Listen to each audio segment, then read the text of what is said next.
오늘 말씀의 제목은 하나님의 방법으로 하나님을 섬기라. 하나님의 방법으로 하나님을 섬기라. 제가 결혼을 앞두고 아내들 여인과 교제 중에 있을 때 그때 당시 제가 섬기는 교회는 이런 분위기가 있었습니다. 결혼을 하려면 적어도 1년 이상은 사귀어 봐야 된다. 왜냐하면 그 교회는 청년들이 많았고 많은 교제들이 이루어지고 있었거든요. 그래서 담임 목사님이 결혼하려면 반드시 1년 이상 교제해보고 결혼해라. 이 말씀을 공식적으로 하셨거든요.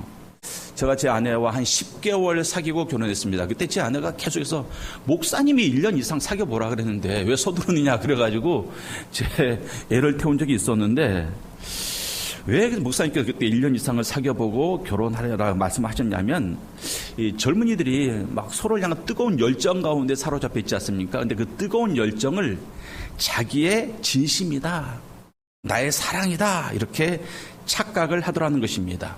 근데 마음이 항상 뜨겁습니까? 아니에요. 살다 보면 마음이 항상 뜨겁지 않습니다. 그러니까 길게 사귀면서 좋은 때도 겪어보고 안 좋은 때도 겪어보고 싸워도 보고 또 갈등의 상황에서 해결하는 과정도 보고 이렇게 충분히 사귀어본 다음에 결혼을 해야지. 그렇지 않으면 나중에 네가 이런 사람인지 몰랐다. 그런 말이 나오더라는 것입니다. 그러니까 여러분들 헤어지는 것도 교제 중에 헤어지는 것과 결혼을 한 다음에 헤어지는 것은 큰 차이가 있지 않습니까? 그래서 충분히 물론 1년이 충분한 것은 아니지만 적어도 1년 이상은 사귀어봐라 그런 말씀을 하셨던 기억이 있습니다. 이처럼 어떤 사람에 대해서 우리가 정확히 알려면 오래 사귀어봐야 됩니다. 그래서 좋은 모습만 보는 게 아니라 위기의 모습도 우리가 살펴봐야 됩니다. 우리 인생을 살다 보면 예기치 못했던 그러한 위기의 순간을 맞이할 때가 있습니다. 건강의 위기, 재정적인 위기, 또 관계적인 위기. 근데 그러할 때 우리의 본 모습이 드러나요.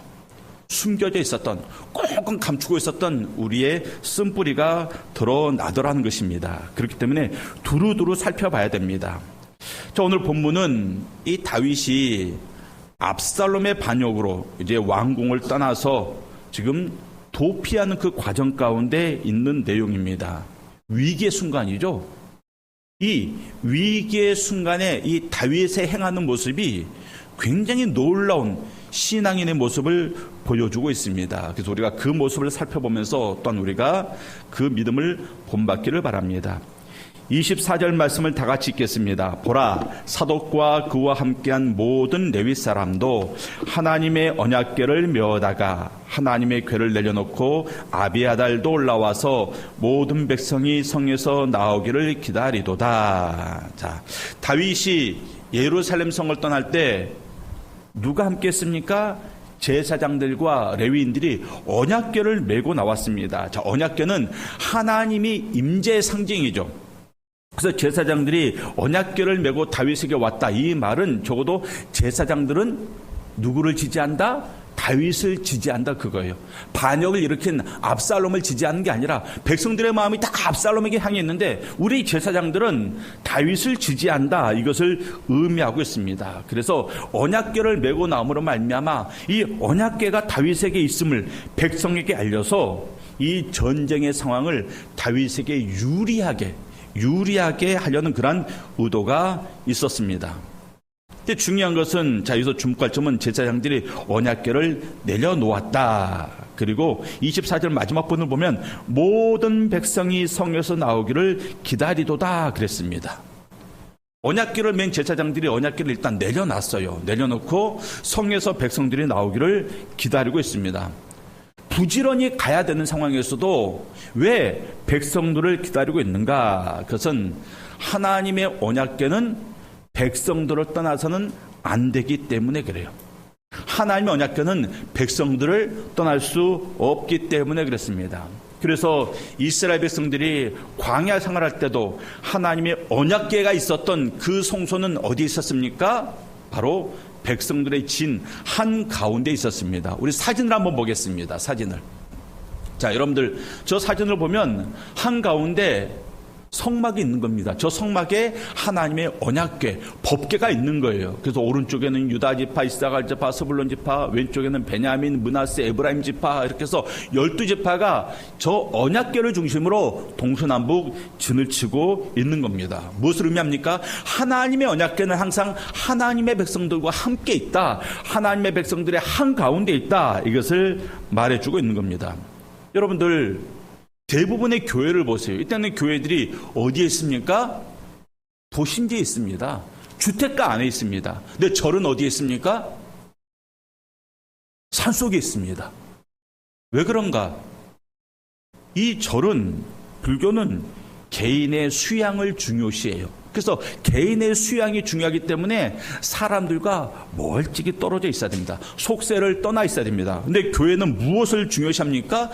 영혼 구원을 중요시합니다. 그렇기 때문에 이미 구원 얻은 우리들이 모여서 이 교회를 이루면서 이 영혼 구원의 사역을 감당해야 되기 때문에 교회는 어디에 있어야 된다? 사람들이 있는 그곳에, 구원 얻을 영혼들이 있는 그곳에 교회가 있는 겁니다.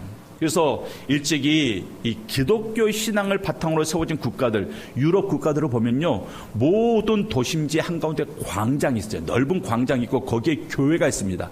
그리고 그 광장과 교회를 중심으로 이제 도로가 뻗어나가고 집들이나 건물이 세워져 있습니다. 무슨 말인가? 교회는 우리 사람들의 한가운데, 생활, 일상의 삶 한가운데 교회가 있어야 되기 때문에 그렇습니다. 그래서 지금 이 언약궤를 메고 나오다가 백성들을 기다리고 있는 거예요. 왜? 언약궤는 백성들과 함께 있어야 되기 때문에. 그때 다윗이 이 제사장들에게 굉장히 중요한 말합니다. 25절을 제가 보고 26절을 여러분들이 있습니다. 왕이 사독에게 이르되, 보라, 하나님의 궤를 성읍으로 도로 메어 가라. 만일 내가 여호와 앞에서 은혜를 보면 도로 나를 인도하사 내게 그 궤와 그 계신 대를 보이시리라. 그러나 그가 이와 같이 말씀하시기를 내가 너를 기뻐하지 아니한다 하시면 종이 여기 있사오니 선히 여기시는 대로 내게 행하시옵소서 하니라. 자, 여러분들, 지금 제사장들이 어떤 뜻이 있어가지고 언약궤를 메고 다윗에게 온 거예요. 근데 다윗이 지금 뭐라고 말하고 있습니까? 제사장들이 그 궤를 다시 성중으로 메고 가라, 성전으로 메고 가라, 그렇게 말씀하고 있습니다. 다윗이 왜 그런 말을 했는가? 하나님의 궤가 여기에 있든지 아니면 성중에 있든지 하나님이 나를 돕고자 하시면 능히 도우실 것이고, 또 하나님께서 나를 심판하고자 하시면 능히 심판하실 것이다. 언약궤가 있고 없음과 무관하게 하나님은 하나님의 뜻을 이루어 가실 것이다. 그렇기 때문에 언약궤는 마땅히 있어야 될 곳에 있어야 된다. 이것을 말씀하고 있는 겁니다. 이 다윗의 고백이 굉장히 중요한, 이 구약 성경 전체에서 굉장히 아름다운 신앙 고백 중에 하나입니다. 왜냐하면, 자, 첫째, 다윗은 언약궤를 자기 자신의 이익을 위한 도구로 사용하지 않았다라는 거예요. 우리 성도님들 가운데 하나님의 말씀, 성경 말씀을 부적처럼 사용하는 사람이 있습니다. 부적처럼. 자, 보통 안 믿는 사람들이 그 노란 종이에 그 빨간 글씨로, 글씨도 아니고 그림도 아닌 이상한 것들을 적어가지고 막 벽에 붙여놓고 그러죠. 왜 그렇습니까? 앞귀를 쫓고 복을 불러오게 하기 위해서 그래요. 성도들이 그처럼 성경 말씀을 자기 마음에 꼭 듣는 말씀, 어떤 축복의 말씀을 예쁘게 적어가지고 방문이나 방 안에 붙여놓는 분들이 종종 있습니다. 그러면 왠지 그곳에 하나님의 복이 임할 것 같은 그러한 마음을 갖습니다. 굉장히 위험한 마음입니다. 우리가 성경 말씀을 이곳저곳에 붙여놓는 이유는요, 그 말씀을 잊어버리지 않기 위해서 늘 말씀을 읽고 기억하고 그 말씀대로 순종하기 위해서 말씀을 이곳저곳에 붙여놓는 겁니다. 근데 마치 말씀을 적어서 벽에 붙여놓으면 악한 것들이 침범하지 못하고 복이 임할 것 같은 그런 마음, 그것은 바로 하나님의 말씀을 부적처럼 사용하는 겁니다. 그런 분들이 있더라는 것입니다. 하나님의 말씀을 나를 위한 어떤 도구로 여기고 또 나를 위한 용도로 말씀을 사용하더라는 것입니다. 그것을 성경에서는 다르게 말합니다. 우상숭배, 그렇게 말하는 겁니다. 근데 다윗은 그렇게 하지 않았습니다. 다윗은 하나님의 언약궤가 나에게 있으면 뭐 영적으로든, 그리고 백성들이 보기에도 그래 다윗이 참된 왕이 하면서 분명히 유익된 일들이 더 많을 겁니다. 그런데 다윗은 그 언약궤를 돌려보내고 있는 겁니다. 25절 말씀에 내가 만일 여호와께 은혜를 받으면, 그런 표현이 나와요. 내가 만일 여호와께 은혜를 받으면. 이 표현에서 다윗의 굉장히 하나님을 온전히 의지하는 그런 겸손한 모습이 나오는데, 다윗은 하나님의 은혜만 의지하고 있습니다. 언약궤를 의지하지 않고, 백성들의 지지를 의지하지 않고, 제사장들의 지지를 의지하지 않고 하나님의 은혜만 의지하더라는 것입니다. 다윗이 왕이잖아요. 왕이라는 지위를 내세우지 않고 자신을 따르는 수많은 군사들을 내세우지 않고 지금 무엇을 말하고 있습니까? 하나님의 은혜만을 지금 드러내고 있다라는 것입니다. 우리가 내세울 것들이 있습니다. 우리가 살면서 자랑할 만한 것들이 있어요. 여러분들 생각해 보세요. 아무리 없다 그래도 적어도 하나 이상씩은 가지고 있어요. 자랑할 것들이 분명히 있습니다. 자랑할 것이 많으면 좋은 겁니까? 안 좋은 겁니까? 좋은 거죠. 자랑할 것이 많으면 좋은 겁니다. 왜? 다 하나님께서 우리에게 은혜로 주신 것이기 때문에 그래요. 그러니까 자랑할 것이 많다. 좋은 겁니다. 그런데 중요한 것은 그것들을 주님을 자랑하는 것보다 더 중요하게 여기거나 주님보다 더 자랑해서는 안 된다라는 것입니다. 제가 아주 좋은 선물을 받았어요. 정말 평생에 받아보지 못할 그런 아주 귀한 선물을 받았습니다. 그러면 그 선물을 자랑해야 될까요? 그 선물을 주신 분을 자랑해야 될까요? 누구를 자랑해야 됩니까? 주신 분을 자랑해야 돼요. 아이들이 아빠에게 어떤 선물을 받았어요. 그러면 그 선물을 친구들에게 자랑하는 게 아니라 그 선물도 자랑하지만 우리 아빠가 주신 거야. 우리 아빠가 하면서 아빠를 드러내는 것처럼 우리는 선물이 아니라 선물을 주신 분을 자랑해야 됩니다.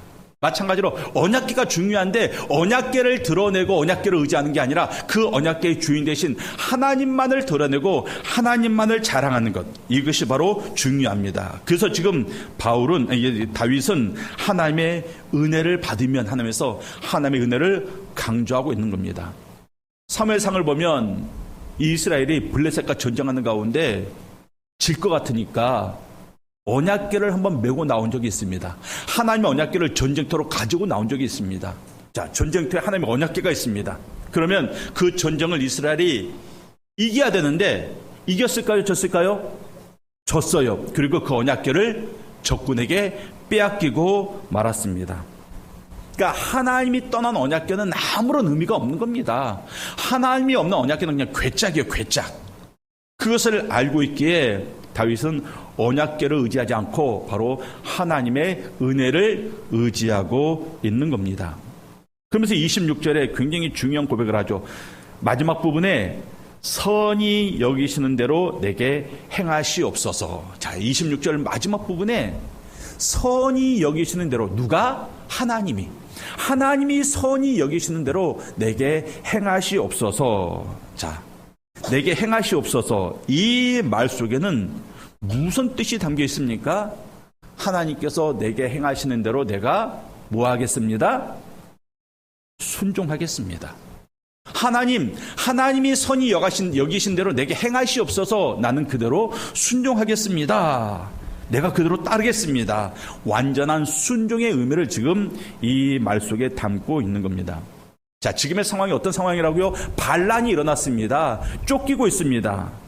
잘 되면 반란이 진압되고 평화가 이루어질 것이고, 안 되면 왕위에서 쫓겨나고 죽을 수도 있습니다. 자, 보통 이런 상황이라면 우리는 어떤 기도를 할까요? 하나님, 이 환란에서 나를 구원해 주시옵소서. 저 반란 세력들 하나님 다 무찔러 주시옵소서. 이렇게 기도를 할 겁니다.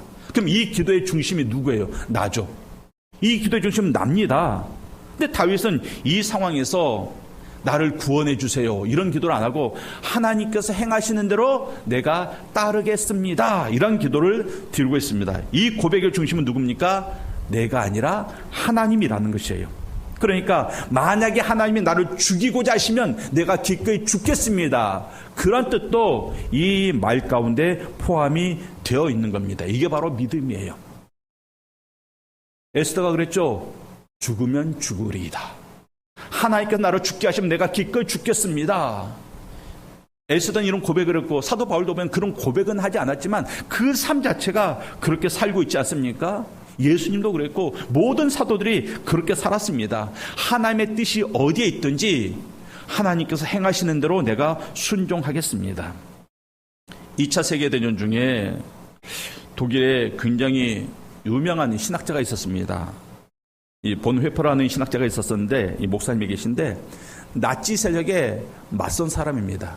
그 당시 독일에 있는 교회들이 다 히틀러 나치 편에 섰습니다. 그래서 연합군도 예수님을 믿고 이 독일군도 예수님을 믿는데 예수님을 믿는 백성들끼리 서로 다른 주장을 하는 거예요. 이쪽은 히틀러가 맞다 그러고 이쪽은 연합군이 맞다 그러고 그 가운데 이 본회퍼가 아주 당당하게 서서 히틀러 나치 세력에 대항하기 시작했습니다. 당연히 잡혀갔죠. 그리고 죽음을 앞두게 되었습니다. 그때 이 본회퍼 목사님이 이렇게 기도합니다. 감옥에서 하나님, 제가 살아나기를 원하신다면 저를 강하게 해주시고 죽기를 원하신다면 담대하게 해주세요.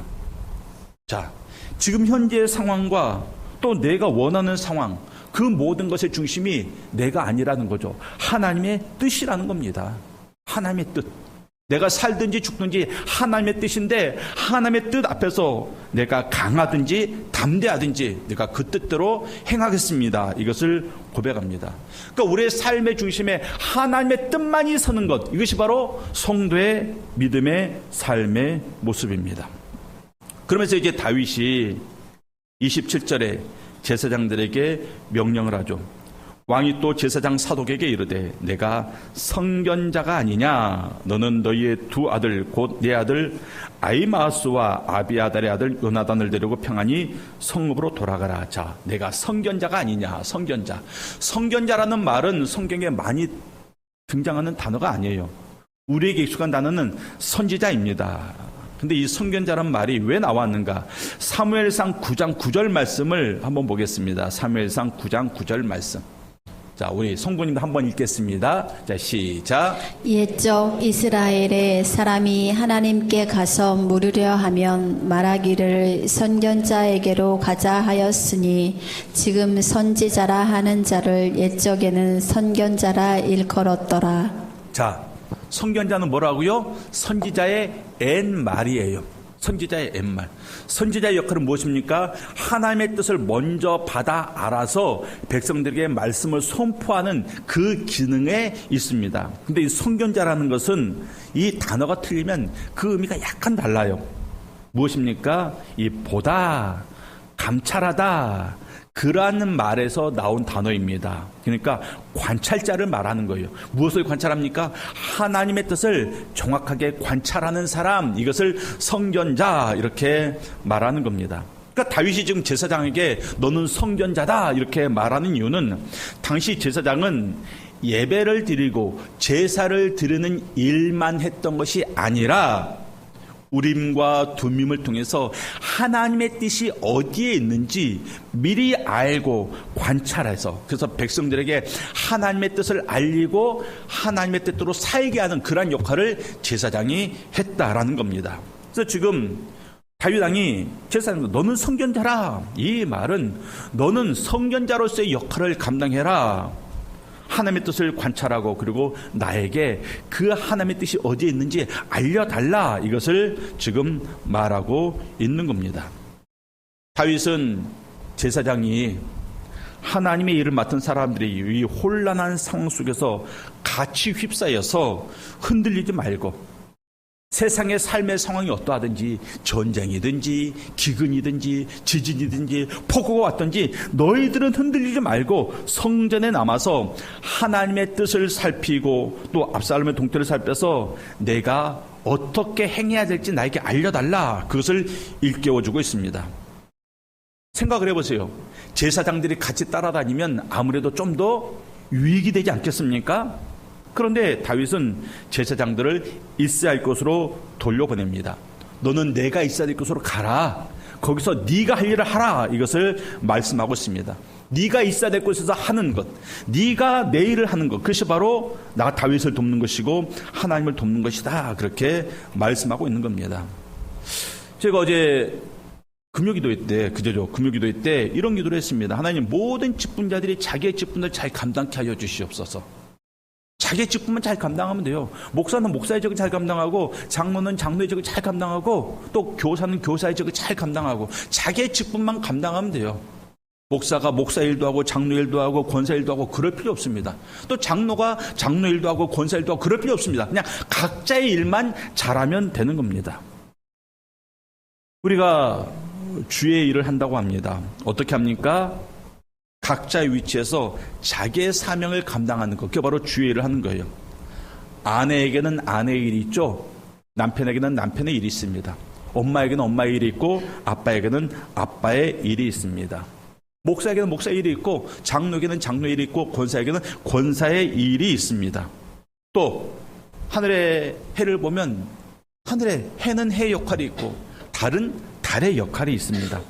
바람은 바람의 역할이 있고 구름은 구름의 역할이 있고 또 천둥 번개의 역할이 있습니다. 저 앞에 있는 저 북한산 안에 보면요 바위들이 있습니다. 그 바위 하나하나에도 다 각자의 역할이 있습니다. 이것을 우리는 창조 질서라고 말해요. 창조 질서. 하나님께서 이 땅의 모든 것들을 만드실 때 각자 고유한 기능을 거기에 부여해 주셨습니다. 그런데 사단이 하는 일이 뭘까요? 사단이 하는 일은요, 이 창조 질서를 깨뜨리는 거예요. 하나님이 이 세상을 창조하면서 부여한 그 고유한 기능을 못하게 하는 것, 창조 질서를 무너뜨리는 것, 이것이 바로 사단이 하는 일입니다. 그래서 대표적으로 이 사회에 가장 크게 드러나고 있는 이 사단의 역할, 바로 동성애.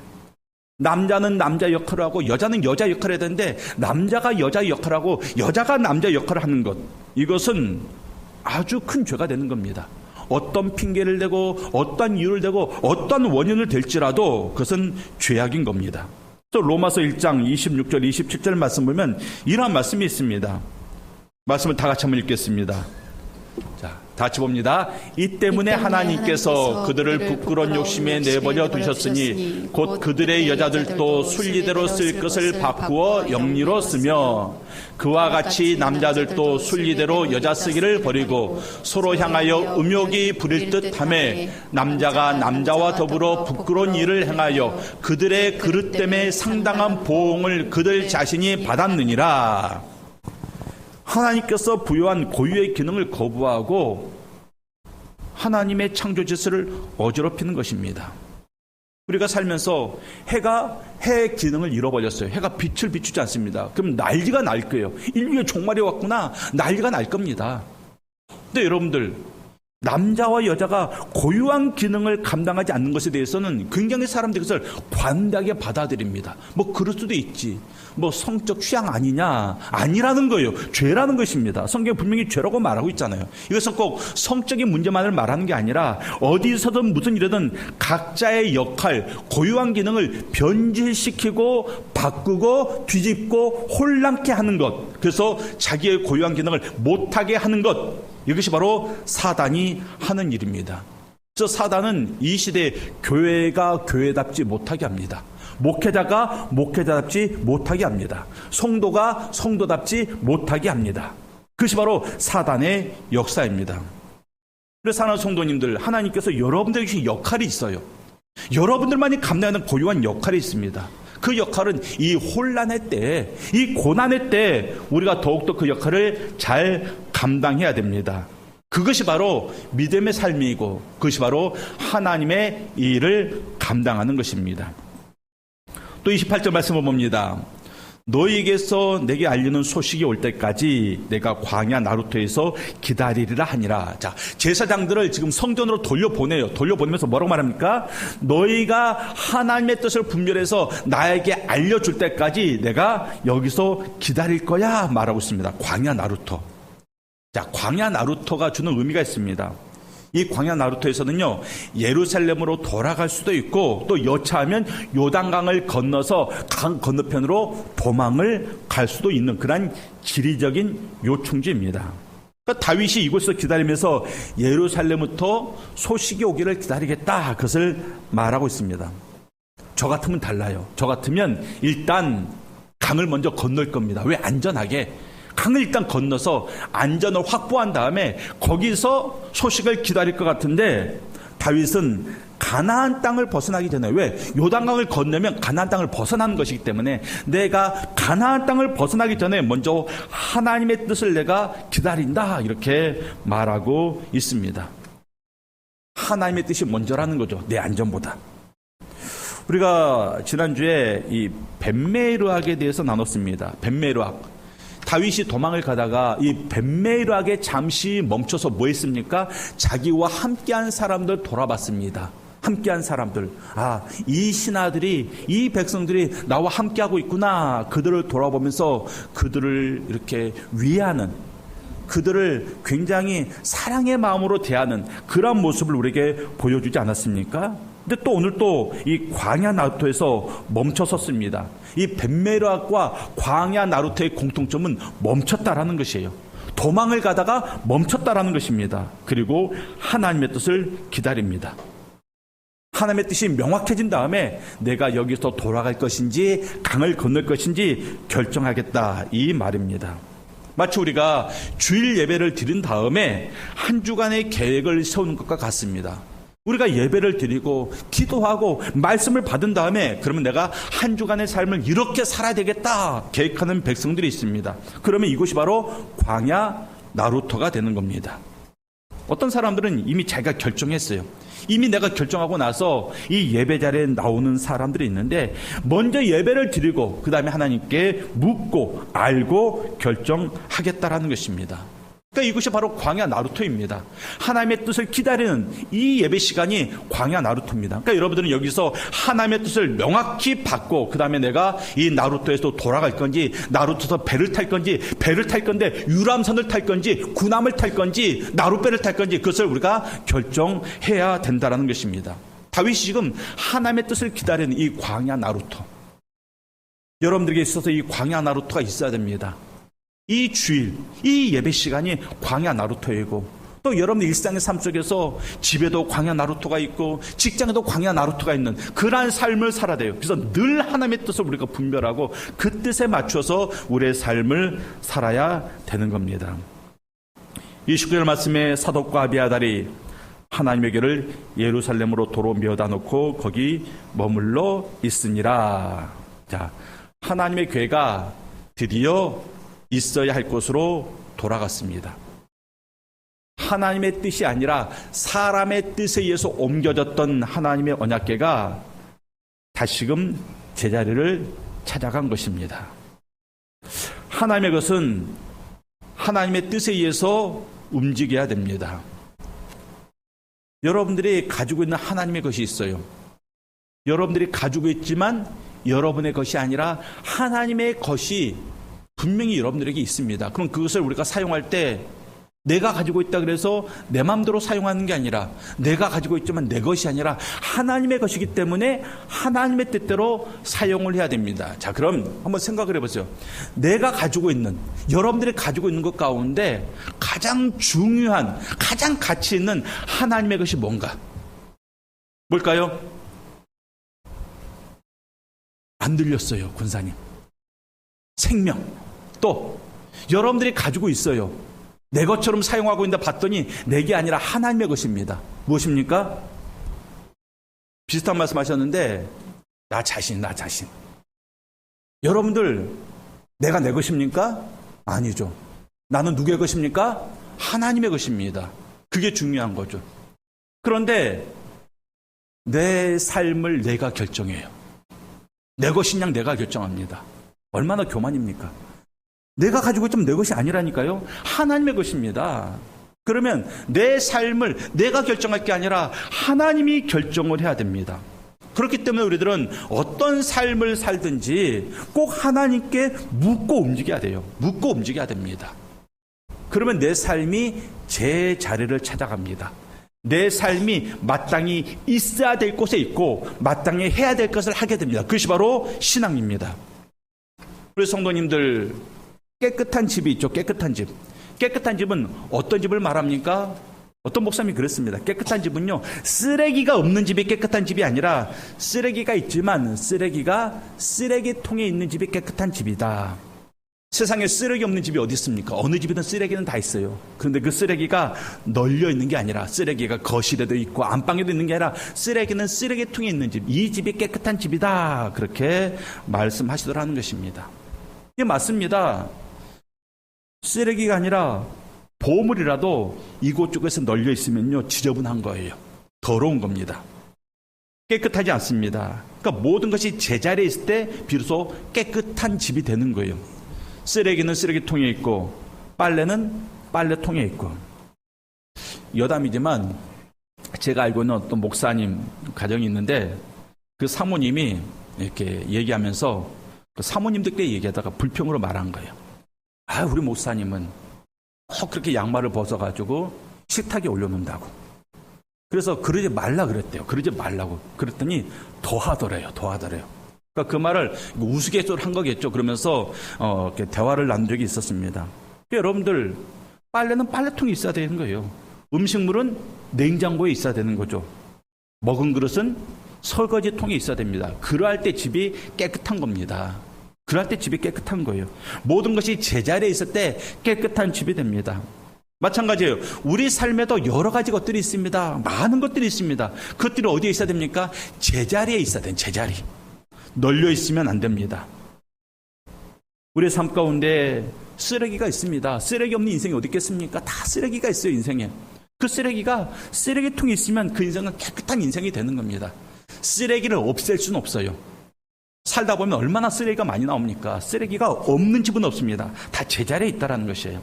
그러면 우리 삶 가운데 우리의 삶을 더럽게 하는 대표적인 것이 있어요. 우리의 삶을 더럽히는 대표적인 것. 그것이 무엇입니까? 더러운 말입니다. 더러운 말. 더러운 말은 어디에 있어야 될까요, 여러분들? 더러운 말은 어디에 있어야 될까요? 성경이 말씀하고 있습니다. 에베소서 4장 29절 말씀. 자, 다 같이 읽습니다. 시작. 무릇 더러운 말은 너희 입 밖에도 내지 말고 오직 덕을 세우는데 소용되는 대로 선한 말을 하여 듣는 자들에게 은혜를 끼치게 하라. 더러운 말을 우리 삶에서 아예 없앨 수는 없어요. 왜? 우리는 육을 입고 살아가고 또 우리는 아직까지 믿음이 연약하기 때문에. 근데 그 더러운 말을 어디에 두라고요? 입 밖에 끄집어내지 마라. 그냥 너희 마음속에만 두라 말하고 있습니다. 말하는 순간 더러운 인생이 됩니다. 근데 그 더러운 말을 그냥 입 밖에 꺼내지 말고 그냥 머금고 있으면 언젠가는 성령께서 그래서 다 순화시켜 주실 거예요. 그렇기 때문에 더러운 말을 입 밖에 꺼내지 않는 인생이 깨끗한 인생을 살게 되는 겁니다. 마땅히 있어야 될 것들이 제자리에 있게 하는 것. 이것이 바로 믿음의 삶이라는 것입니다. 다윗은 그렇게 살았어요. 언제? 위기 가운데. 그래서 이 다윗의 고백이 정말 본받을 만한 귀한 믿음의 고백이 되는 것입니다. 오늘 말씀의 결론을 맺도록 하겠습니다. 첫째, 하나님을 이용하려고 하지 마세요.